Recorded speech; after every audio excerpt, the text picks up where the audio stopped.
Fala pessoal, tudo bem? Aqui é o Almir novamente. Hoje a gente está aqui trazendo o preparador físico Zé Mário Campês para poder estar conversando com a gente. É um cara que eu tive o prazer de estar trabalhando junto no Figueirense em 2018. É um cara que eu tenho bastante admiração no mundo do futebol. Então a gente está muito feliz de poder estar compartilhando esse momento de conhecimento e de aprendizado com ele, tá? Então, para a gente dar sequência ao nosso programa do 10 Minutos on Demand, eu vou começar pedindo para que o Zé Mário ele se apresente para quem ainda não conhece, né? O Zé se apresente de quem que é o Zé Mário. Bom, primeiramente, obrigado pelo convite. Prazer a gente estar podendo falar sobre futebol. A gente fica muito contente, ainda mais com você, né? A gente teve um carinho muito grande, respeito muito grande por você, pelo profissional que você é.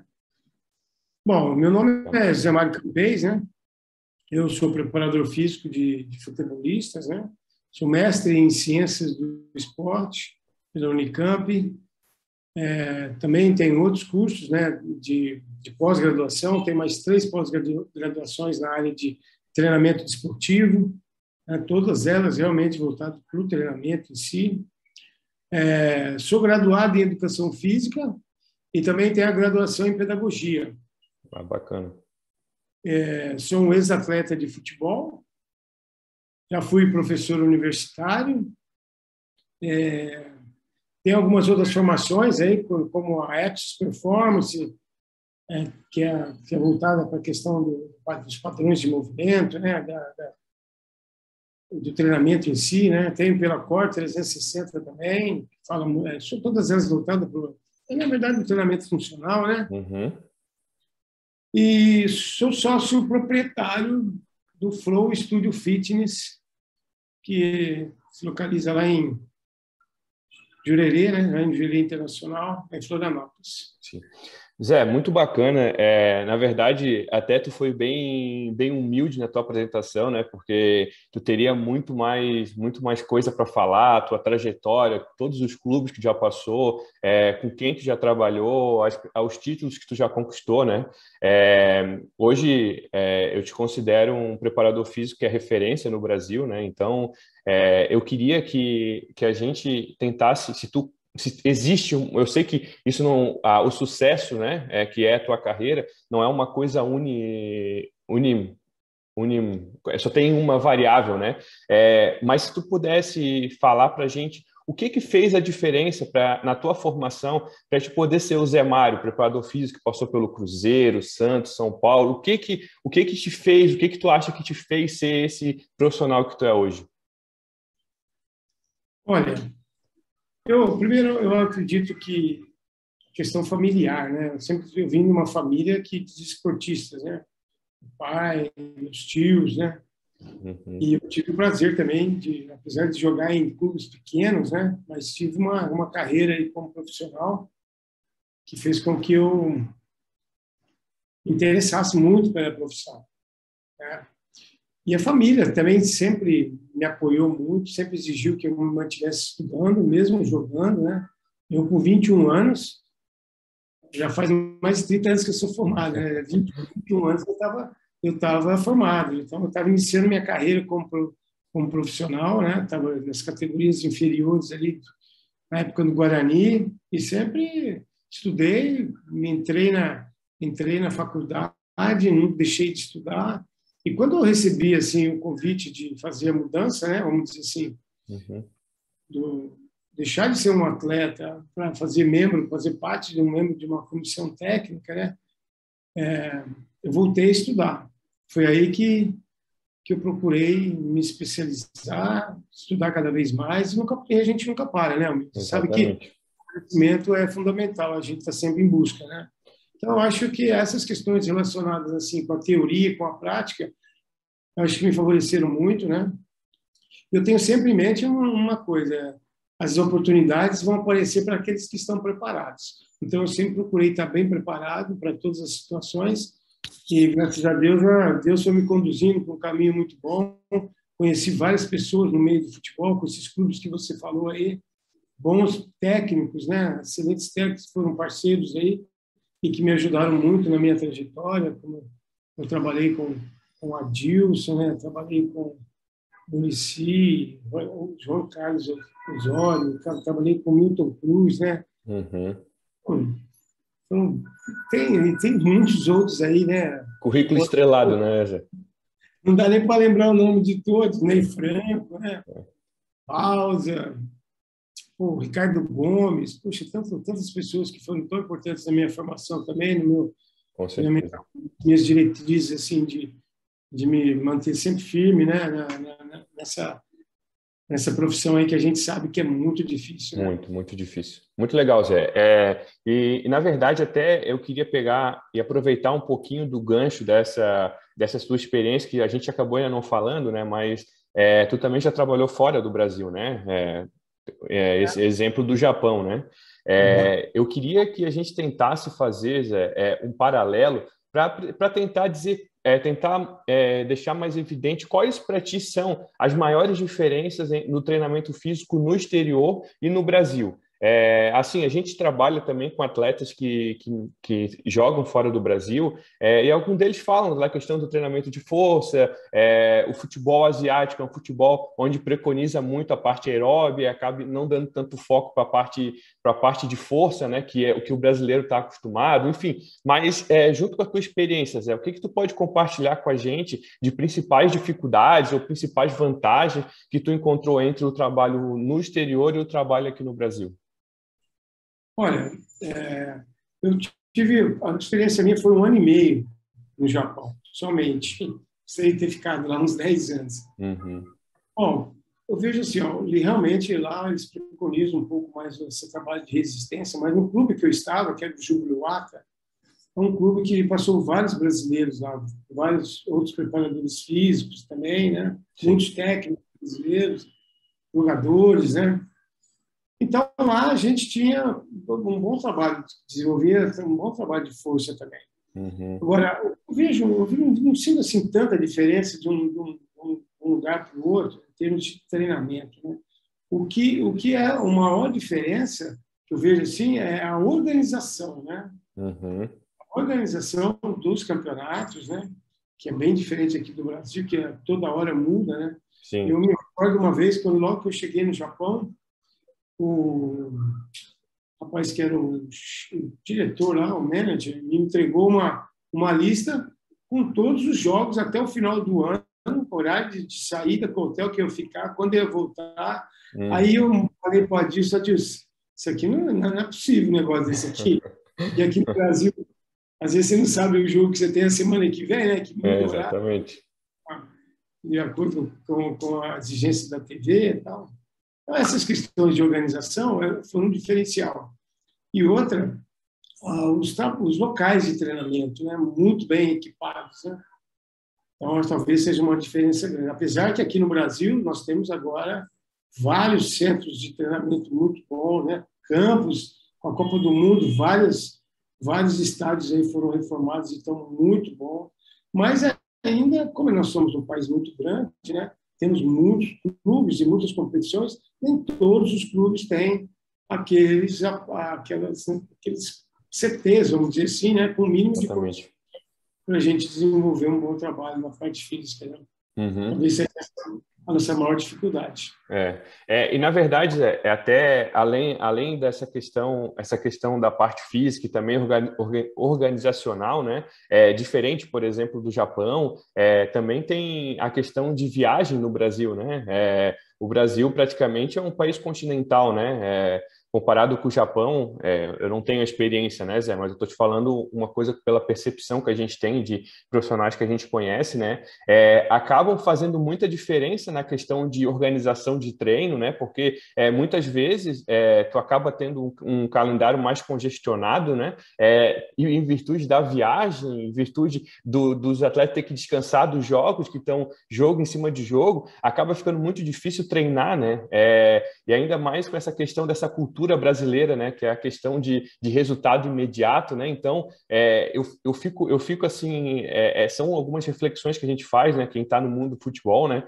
E aí me vem uma dúvida, Zé, que foi até uma coisa bem legal que o pessoal me perguntou, assim, como é que durante a temporada tu sabe quais são as variáveis mais importantes para ser priorizadas, sabe? Porque assim, bom, o futebol basicamente vive do resultado, né? E a gente sabe que o corpo do atleta, o corpo humano, né? Ele precisa de tempo para se adaptar, ele precisa de tempo para treinar. E com essa situação toda dessa loucura que é o calendário brasileiro, das viagens, recuperação, jogos, como é que a gente pode definir quais são as variáveis físicas, né, que são mais importantes para ser priorizado em cada período da temporada? Olha, primeiro eu só queria ressaltar aí que você falou no começo, né? Eu acho que aqui as maiores dificuldades nossas é as distâncias mesmo, que são muito grandes, né? Nós temos aqui no Brasil uma cultura de competições simultâneas, né? Também é uma grande dificuldade. Bom, isso são as dificuldades para os grandes clubes, né? Vamos dizer assim, que são os principais campeonatos, né? Então, aí, uma outra questão assim que a gente acha muito ruim é que nós temos um período, né, vamos dizer, destinado aí para preparação, pré-temporada, muito curto, né, pelo número de jogos que você faz no ano. Então, você chega a fazer, às vezes, 70, tem equipes aí que fazem 70 jogos no ano, se você for analisar ali, a cada 3 dias você está competindo, né? Se um dia antes você não pode treinar, você joga, o dia depois você também não pode, você não pode treinar, quer dizer, praticamente não sobra nada para os técnicos, né, trabalharem essa parte tática, né, que é tão importante, né? Exatamente. Olha, o que eu vejo assim de maior importância, né, quando nós estamos em período de competição, na verdade, os treinamentos são mais de manutenção, né? Aqueles atletas que estão jogando praticamente se recuperam, né? Estão usando o jogo para treinar também, né? E aqueles outros, né, que a gente tem que ter um pouco mais de cuidado, né? Principalmente aqueles que ficam no banco, né? Porque aqueles que ficam no banco também não pode treinar antes, tem as viagens, tem tudo que compromete um pouco. A gente tem que ter um pouco mais de atenção. Agora, aqueles que não são convocados, esses sempre estão treinando, né? Exatamente. O pessoal que fica, né? O pessoal da restante da comissão técnica exige lá, faz os treinamentos. Então, a preocupação é mais com aqueles que viajam e ficam no banco. Zé, aí tu falou uma coisa que até é uma pergunta que tem aqui em seguida e que eu até vou aproveitar o gancho, porque assim, eu sei, a gente que vive do futebol sabe que, querendo ou não, o treinador vive com uma constante pressão, né, em relação ao resultado, né? E a gente, como na parte física, né, eu como fisiologista, tu como preparador físico, a gente sabe da necessidade que os atletas têm de treinar, né, para poder evoluir, né?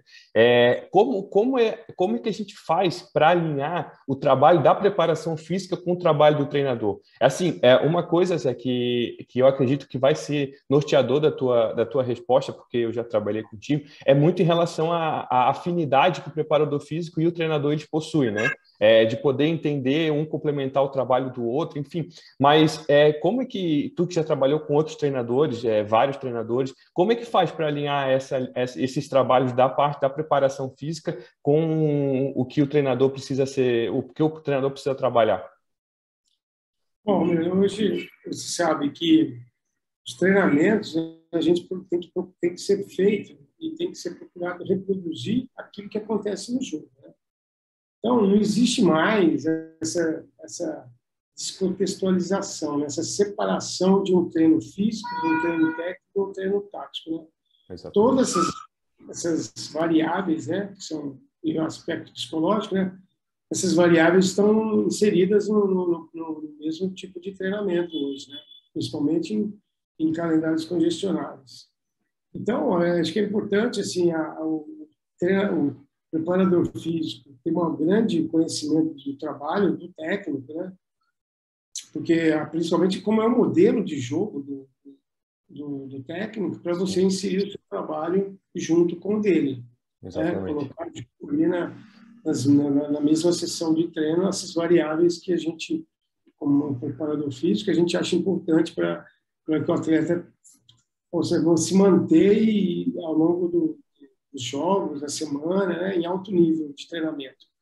Eu Então, desculpa estar te interrompendo, Zé, só quero complementar isso que tu está falando, porque eu me lembro que quando a gente começou nosso trabalho em 2018, lá no Figueirense, a gente teve um período bem curto também de pré-temporada, e uma das perguntas que os repórteres te fizeram na primeira entrevista coletiva foi isso, e uma ficou marcado na minha cabeça, que foi o seguinte: eles perguntaram assim, bom, como é que a gente faz para treinar? Qual vai ser o período que tu vai precisar para poder treinar com teus atletas? Enfim, a parte física. E a tua resposta foi essa.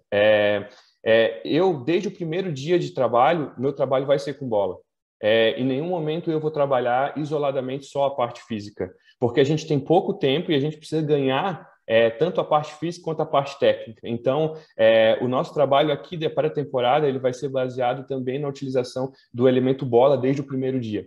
Então, isso foi uma coisa que tu falou lá em 2018, na tua apresentação, na tua conversa.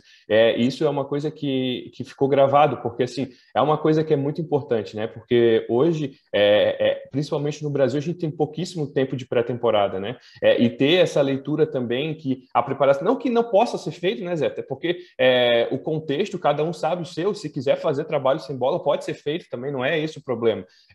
Mas isso é muito legal, a tua fala, porque de fato conduz com a tua prática, né? Porque eu vivenciei isso, eu vi isso acontecendo, né?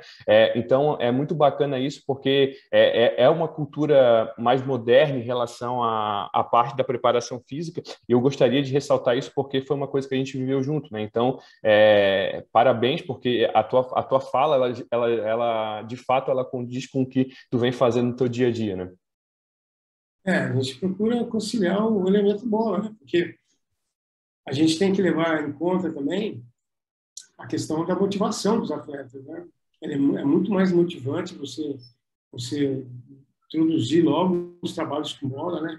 Eu acho que você precisa também de ter um trabalho assim, direcionado. Eu vejo assim, vejo desde o começo em trabalhar o sistema neuromuscular do atleta, né?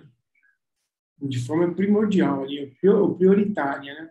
Então, os exercícios com bola te dão essas possibilidades também, né? Não é só, a gente não precisa desenvolver a força só lá dentro da Da nossa sala de academia. musculação. Nós podemos fazer isso no campo, né? Sim. Tipo, né? Tem várias maneiras aí da gente desenvolver força e outras capacidades físicas ali, né? Mas o que é mais importante é que eles tenham um prazer maior, né? E tudo que a gente faz com prazer se torna a chance de você ter o sucesso é muito maior, né? Exatamente. Zé, agora a gente tem duas perguntas aqui que o pessoal fez, elas são mais pontuais, assim, e elas acabam sendo um pouquinho generalistas, né? Então, eu entendo, a gente tem que, de repente, pontuar algumas coisas para tentar responder elas, tá? E eu sei que também não existe fórmula secreta, né? O futebol ou o treinamento físico, na verdade, ele pode ser encarado de várias maneiras, né? Então, te dizer, como por exemplo, a pergunta, como ganhar mais explosão? É difícil dizer assim, como ganhar mais explosão, mas mais explosão para quem? Em que fase da temporada que eles estão, né? Então, eu sei que é uma pergunta complexa com poucas informações, né? Mas dentro da tua experiência, talvez de um painel ou de um desenho mais o ideal possível, né? Qual seria a condição para um atleta estar ganhando mais explosão? Olha, quando a gente veja assim, quando a gente está falando em explosão, ele precisa ganhar força, né? Não tem como melhorar essa força explosiva se não tiver os componentes de força ou todas as manifestações de força ser bem desenvolvidas, né? Exatamente. A literatura nos diz aí que você trabalhar a força, você aumenta o seu desempenho. Não tem como não fugir disso. Agora, o que muita gente também me pergunta, muita gente sabe que tem muitos pais, né? Uhum. Perguntam sobre se é ideal desenvolver. Eles pensam, quando a gente fala em força, a gente pensa que essa força é lá na academia, né? Geralmente eles pensam disso, né? Mas se você analisar, se um garoto vai subir numa árvore, ele está desenvolvendo força. Se ele Exatamente. fizer algum exercício de salto, de pliométricos, a gente fala, né? Uhum. Jogar aqueles brinquedos de maré, né? Que fala, Amarelinha, amarelinha. ele está É, saltando, ele está desenvolvendo força, né? claro. Chutar, ele vai travar, ele vai mudar de direção, ele vai pular, ele está desenvolvendo força. Eu vejo assim, os jovens, quanto mais eles conseguirem melhorar o repertório motor dele em diferentes modalidades, não só no futebol, eu acho que o atleta, o garoto, devia conhecer a maioria das modalidades. Jogar basquete, jogar vôlei, jogar futebol, saltar, Atletismo. atletismo, né? Então, todas essas modalidades vão dar um repertório motor para ele muito grande. Quando ele chegar naquela fase de especialização, né, que quando são quase pré-adolescentes ali, aí ele vai escolher qual modalidade realmente que ele quer, que ele gosta, né? Exatamente. Mas eu vejo assim, a força ela é fundamental porque ela vai melhorar o componente de coordenação neuromuscular. Melhorando a coordenação neuromuscular, você melhora qualquer gesto motor do garoto, né? Legal. E, na verdade, até Zé, acho que essa tua resposta tem, até ela se linka já a uma pergunta que tem em seguida, né? Que é até bem pontual, que é em relação a como que um garoto de 12 anos pode ganhar força no chute, né? Isso, na verdade, ele encaminha a resposta para alguma coisa muito semelhante ao que tu está falando agora, né? Porque o comportamento, ele é semelhante, né? Exatamente. Agora, algumas diretrizes assim para o treinamento de força, a gente tem que ter atenção também, né? Porque quando se fala em força, ainda mais para jovens, vamos dizer assim, a gente precisa de uma avaliação física bem legal, bem feita, né, para um profissional de educação física, precisa ter um acompanhamento, né, dessas aulas, né, de Uhum. força. E a gente sabe, por exemplo, que, veja assim, ó, na academia, os aparelhos, né, te dão uma certa segurança, você desenvolver força, tal. Você isola alguns músculos e tal. Mas ele não é adequado para criança, para jovens, né? Os tamanhos, a biomecânica não fica muito legal. Então, muitas vezes, aí no começo, talvez até os exercícios com os pesos livres, né? Mas não peso, né? É. Adequado à sua capacidade, vamos Zé, dizer assim. se tu me permite, é só fazer uma pontuação, porque assim, a gente está trabalhando bastante com o pessoal, com mais jovens, né, no projeto Segredo de Jogadores, né, e uma coisa que muitos jovens também se preocupam é com essa situação do ganho de força. Só que às vezes tem 10, 11, 12, 13 anos, e aí sempre uma fala que a gente faz é o seguinte: será que vocês estão preparados para poder desenvolver força? Porque não é só o fato de tu estar treinando na academia ou em qualquer outra situação que tu vai ganhar força, né? Porque a gente sabe que para o atleta ganhar força tem que estar maturado, né? Então, se um atleta não está maturado, não tem como a gente pensar em ganhar força. É muito mais o que tu falou, que é o que a gente sempre bate na tecla. É assim, até parece que foi combinado, mas é o que? É o repertório motor, diversificar o que tu faz. Correr, pique bandeira, esconde-esconde, sei lá, o que for possível para poder justamente aumentar e na hora sim que tu tiver maturado e o teu corpo estiver preparado para estar recebendo esse estímulo de força, aí sim tu começar a fazer esse trabalho, né? Então, me desculpa ter te interrompido, Zé, só que eu achei o gancho para a gente poder estar falando sobre isso, que isso é super importante, que é uma tecla que a gente bate bastante, porque às vezes o pai, meu filho é tão magrinho, ele é tão pequenininho, precisa ganhar força, mas não é a hora ainda, não é o momento dele estar ganhando força, né? Mas vai chegar. Mas a gente tem que saber ter a calma, né? Força talvez ele até ganhe, né? Mas não é aquela hipertrofia que eles almejam. Exatamente. É bem isso. Passagens, né? Isso é fundamental. E outra coisa que a gente tem que ter atenção, que você falou aí, quando se fala em força, a gente tem que incluir todos os grupos musculares, né? Não é só futebolista trabalhar os membros inferiores, né? Você tem que trabalhar de uma forma geral todos os segmentos corporais aí, né? Exatamente. E sempre com uma orientação de um profissional. Sem dúvida, isso não tem dúvida nenhuma. Zé, a gente vai se encaminhar. Eu tenho duas perguntas finais aqui, que até foi uma pessoa que te conhece, chamada João Molinari, né? Pediu para te mandar um abraço, falar que é fã do teu trabalho. Ele falou alguma coisa aqui que é bem legal, assim, Zé. A gente, até é uma experiência que a gente também viveu no Figueirense, não contigo. A gente viveu uma situação semelhante, né? Mas é uma coisa que é importante refletir no futebol, né? Que principalmente no brasileiro, né? Ele fala sobre a cultura do torcedor brasileiro. E aí ele puxa essa situação específica para as invasões de campo de CT, questão de entrevista, como aconteceu com a gente, né, Zé, lá com o Milton, numa entrevista coletiva lá no estádio, né? E ele está pedindo para te fazer analogia em relação ao trabalho o que a torcida no Japão e aqui no Brasil, né? Porque ele disse que já te acompanhou outras entrevistas, que teve um momento que, pós-jogo, até que vocês tiveram uma derrota, mas o time de vocês, o clube, né, a equipe, saiu aplaudida do campo, né? Então, eu gostaria de a gente tentar fazer um paralelo em relação a isso. Eu sei que são países diferentes, culturas totalmente diferentes, né? Mas tentar fazer um paralelo e mostrar esses dois lados para quem está ouvindo a gente. Olha, realmente eu também vivenciei lá no São Paulo, que a única vez que teve uma invasão lá, eu estava presente também. É um momento que a gente fica muito chateado, né? A gente fica sem entender, né? Como é que as pessoas conseguem entrar num ambiente de trabalho de profissionais respeitados, atletas profissionais, e querer tomar satisfação por resultados aí que eu até hoje tenho muitos anos de experiência, eu nunca vi ninguém entrar no campo para perder. Ele não quer ganhar. Tá? Infelizmente, só uma equipe ganha ou empata, né? A gente entra em campo, perde, ganha ou empata, né? Isso a gente tem que estar suficiente, mas a gente procura de todas as maneiras ganhar. Mas são coisas que acontecem, eu acho que isso aí quem tem que resolver também os nossos governantes, as pessoas que cuidam da segurança pública, né? De como afastar essas pessoas que realmente não são torcedores, né? Dos estádios, né? A gente Exatamente. E no futuro bem próximo, isso a gente não veja mais esses problemas, problema de racismo, que tem muito ainda, essas coisas bobas aí que infelizmente ainda acontecem. Quanto ao Japão, a cultura realmente é bem diferente, né?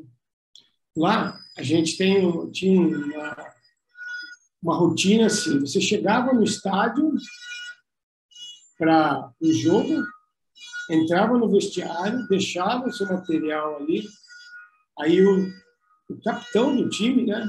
O capitão saía e todos os atletas o acompanhavam e ia até a torcida já saudar a torcida. Isso antes do jogo. Era uma obrigatoriedade. E lá, dentro e fora, era a mesma coisa. Saudava a torcida.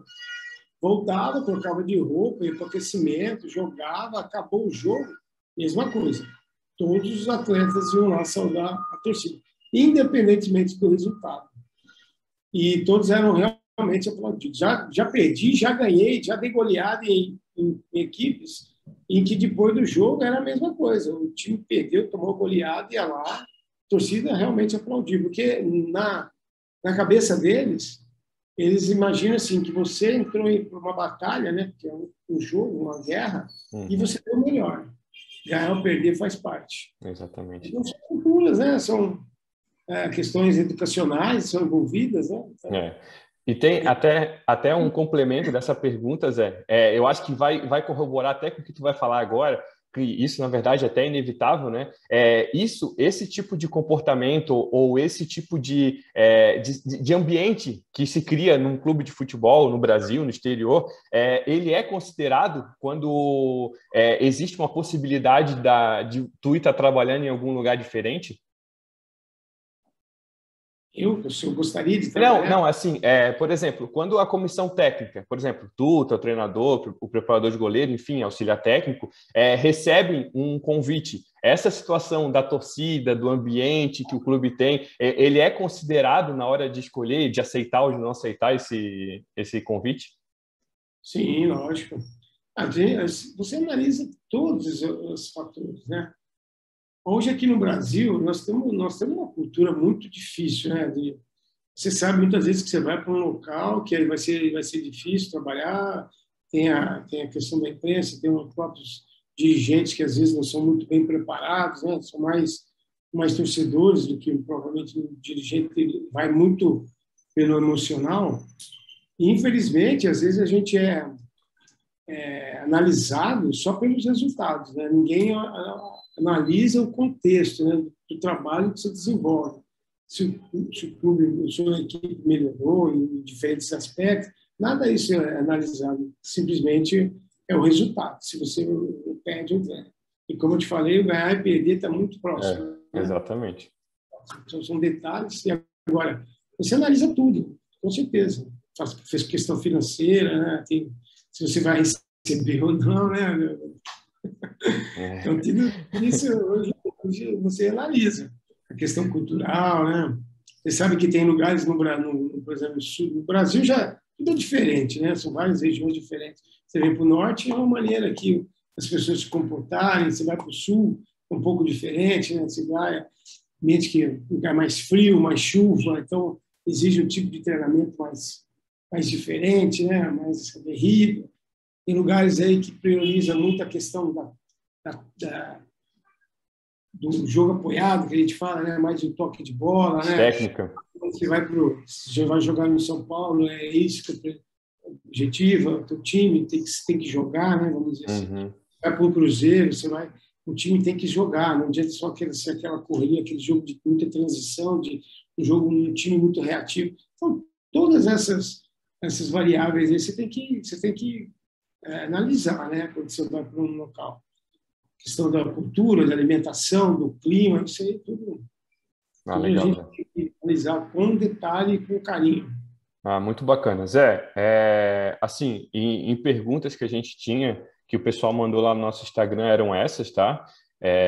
Assim, de coração, Zé, a gente quer te agradecer muito, muito mesmo pelo esse tempo que a gente ficou conversando, porque, assim, não é todo momento que a gente pode ter uma troca de informação tão rica quanto essa, né? De um profissional que já passou por várias situações que agregam para quem está começando no futebol, como é o teu caso, né? Então, novamente, Almir, quero te agradecer pela oportunidade que a gente teve de trabalhar junto lá em 2018, né? Quando o Thiago saiu, que, porra, para mim o Thiago é uma referência em relação à fisiologia.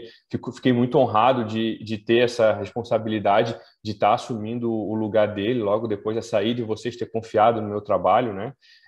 Porque, assim, vocês são profissionais que trabalharam em lugares muito bons, então foi um período muito grande de aprendizado para mim. Com certeza, eu me tornei um profissional muito melhor por causa desses momentos que a gente viveu.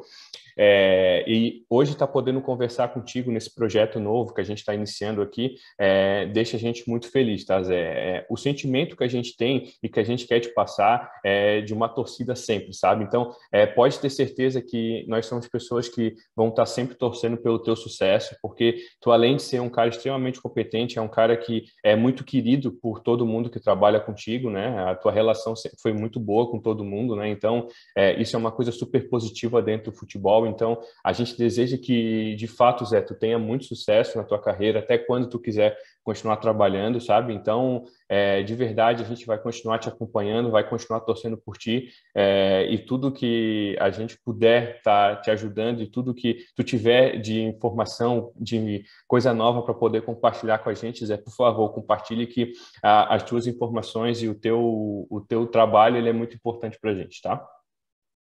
Legal, obrigado, viu, velho?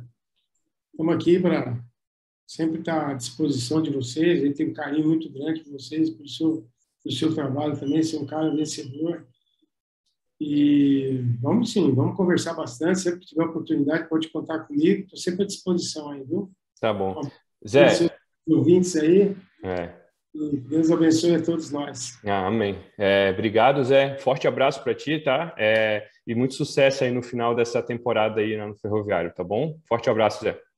Um abraço, obrigado, velho. Tchau, tchau. Tchau, tchau.